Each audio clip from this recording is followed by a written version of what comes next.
really under the Ministry of Lands to reclaim that land where this low-cost housing was put up. To date, those who put in their money have not been fully compensated. Yes, and there was a report to that effect. But the issue that I want to raise, Madam Chair, is that the ministry should focus more on, yes, the low-cost housing may be a priority, but you have other priorities, which I think should be the case. We have seen funds being put, the youth livelihood, Emyoga, and so on, from government. How many of the people are actually paying? Now, when you go into low-cost housing, are you sure that tomorrow the people you are building these houses for in Kasokoso will be the beneficiaries? At the end of the day, it will be us who will go to buy those houses. And the people you are building for will go and create another slum somewhere. This is what happens. You put up Kasori housing scheme. At the end of the day, some politicians were the ones who now bought off the interests in this area. So for me, I would rather that the Ministry of Lands focuses on things that matter.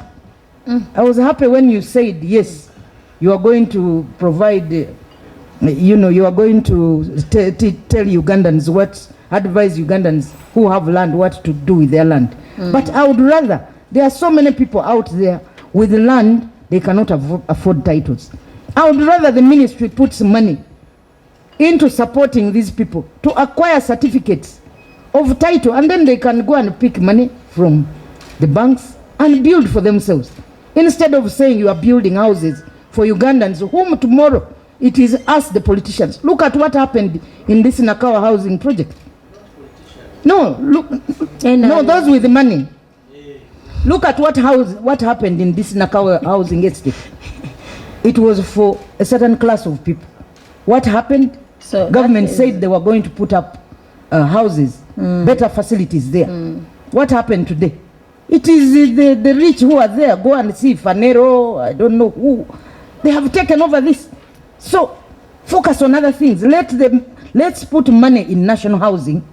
Let national housing, put houses, and then Ugandans who wish, depending on your income, can procure. Then the ministry saying they are going to Kasoko contract, leave national housing and leave the private sector to do it. Today, you are saying you are going to support Ugandans and to see to it that people are not overcharged. Just look at what is happening. We passed the landlord-tenant bill, which is now law. But what is happening in the streets of this city? People are still being charged in dollars and highly.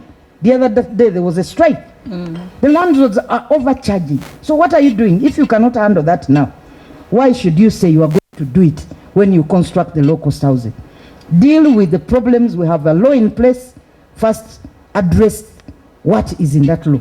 The landlords are overcharging the tenants. No action has been taken. So you cannot tell us that when you start constructing low-cost houses, your intention is to ensure that Ugandans are not overcharged. It's just my advice. But also, lastly, as I conclude, Madam Chair, the Ministry of Lands is partially responsible for urban planning. We have raised... They are responsible. No, they are, but I'm saying because in the Ministry of Local Government, we also have the physical planning. But they are under lands. Ministry of Local Government. Physical planning is a matter of, it is standards are across. Right, no, you are not right, Honorable, sorry. It is okay.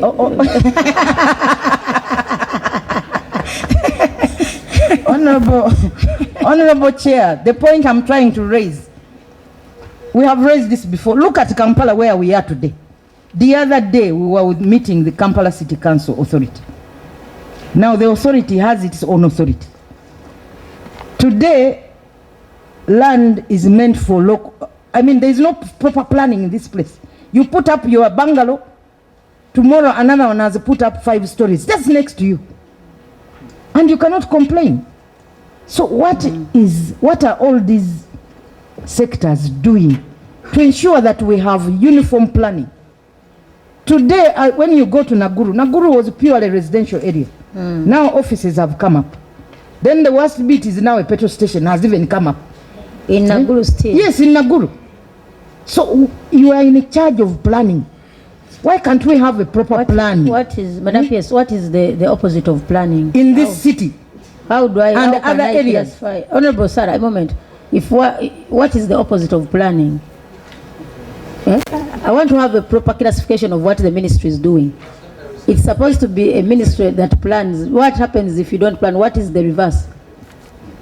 The planning. I know the ministry is in charge of physical planning, and now they have just added us enforcement, because we're approving plans which come from our local governments, like you said. The urban councils have a mandate of planning, and they bring and they approve. But enforcement of those plans now was the issue. They have just given us a new department for enforcement, and we are recruiting, and we are now going to come and bite, because when you give us a plan and we approve it, KCCA is the one which gives out the building plans in this city. By the time we realize, they have given out a plan which is not in the master plan.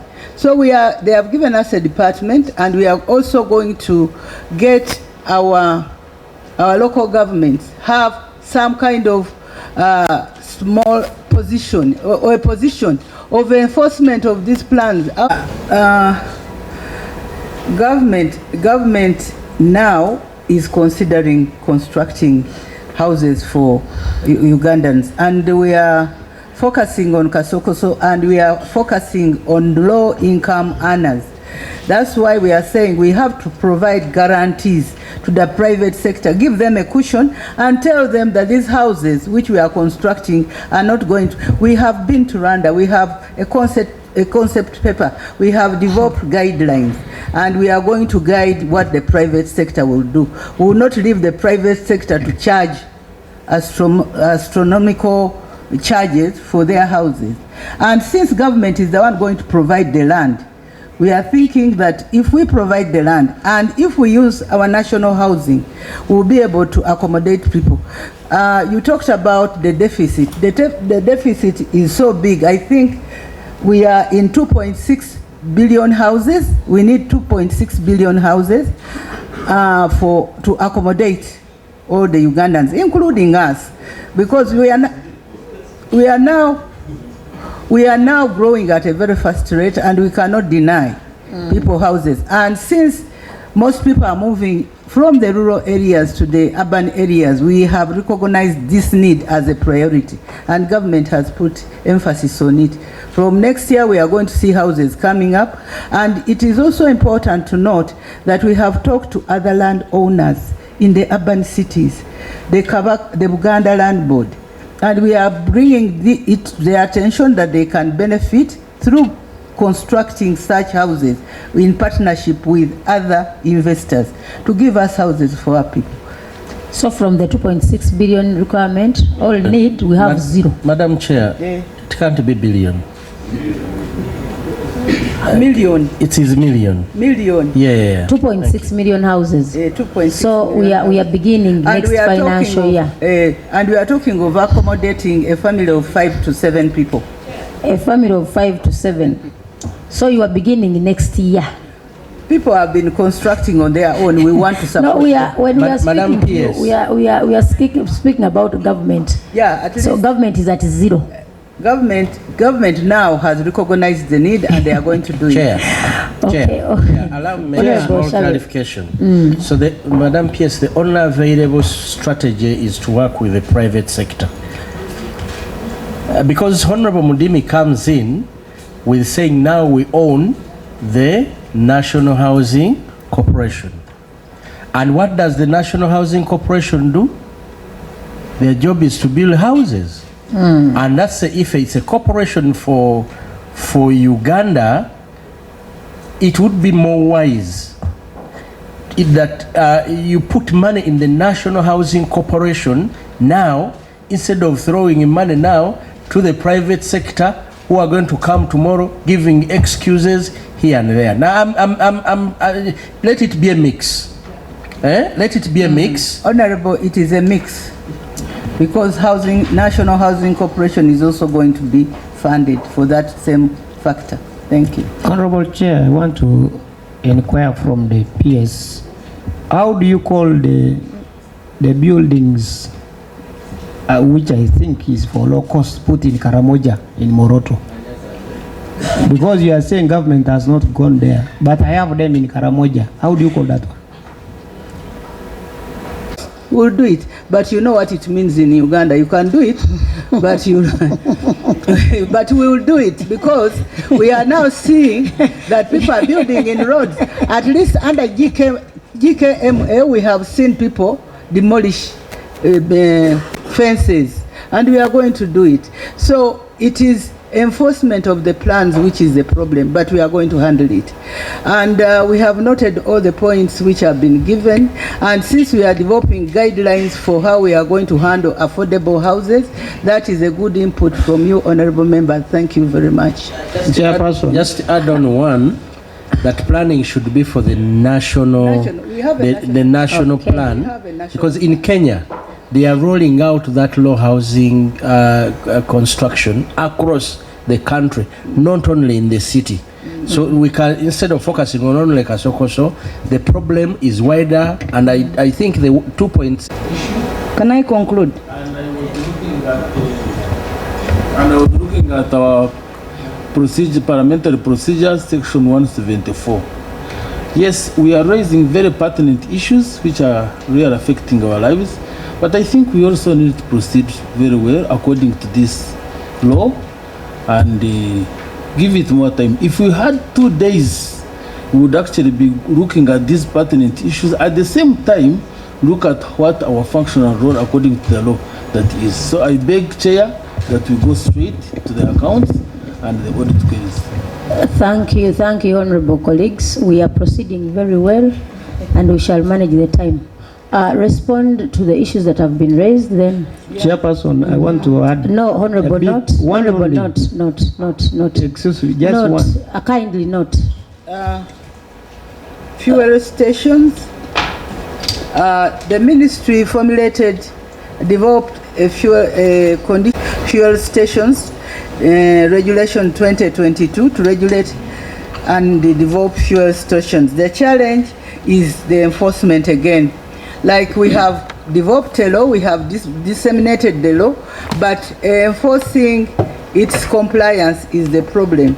Now, this fuel station in Naguru, I saw it, and Commissioner Land Use, do you have any comment on the fuel station in Naguru? Because it is in the middle of a residential and Madam Chairperson, not in Naguru only, even in other areas, it's the same.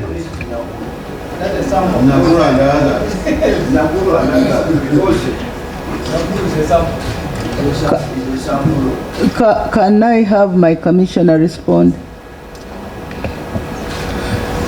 Specifically for Naguru, yes, Naguru is under the jurisdiction of KCCA.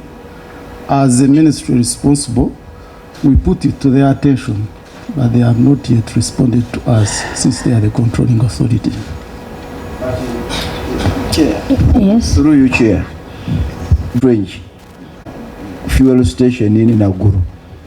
Its location and the way it sprang up, did it concern you as a ministry? Yes, Honorable Chair, and it's not only that one. That's why we had to put it to the attention of the controlling authority, KCCA, though they have not responded to us. But we are aware that they approved. They should have approved it. So we wanted to know the procedure, whether they followed the regulations and the guidelines we issued.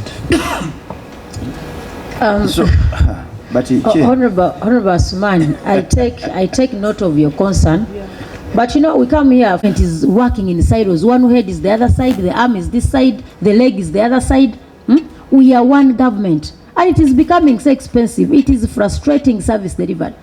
you know, sitting in those offices is so good, but output, what Ugandans want to see visibility of the Ministry of Lands in the field. You are here, Kampala doesn't have a drainage master plan. Kampala, but we are in Kampala. Hey, solid waste, we don't have a consolidated for Kampala, for Greater Kampala Metropolitan. But they house you, you are there comfortable. You don't question them. So some of these things should be taken serious for the good of the country. Honorable colleagues, we go to 1.1, payment of unbudgeted areas. Chair, we didn't get a response on absentee landlords. On absentee landlords in the Kibale district specifically. absentee landlords, Absentee landlords, we are in the process of making titles for those sitting tenants who were there, and we are demarcating their parcels, so we will soon issue the land titles. Kasanda Town Council, it has just come to our notice, and we are going to investigate it, because if the people who have titles in Kasanda Town Council bought from the original title, they should be able to obtain their titles, and I'm going to cause my team to do it. So what about Carbon? You people did the survey, and in 2024, you have not come with the titles. You have not even paid the how do you call it, the service providers. Up to now, what is the way forward? and honorable colleagues, the beauty with the titling, it's part of the queries. We are going to find it there. Delays in titling is part of this. So as we get there, Chair, we have some. Chair, I want the PS to take Kasanda. It's block 296 Chedicho.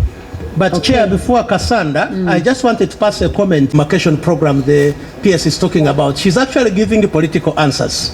The program started around 2009, and in Kibale district specifically, there are over 100 titles that have been procured. But where systematic land demarcation has taken place is not more than 4 titles. And where land titles have been issued, there are only about 2 land blocks of land. So like to say that the process is going on and all that, we are concerned about the delays, and that's why we are asking about a plan. When is this problem going to be sorted out once and for all?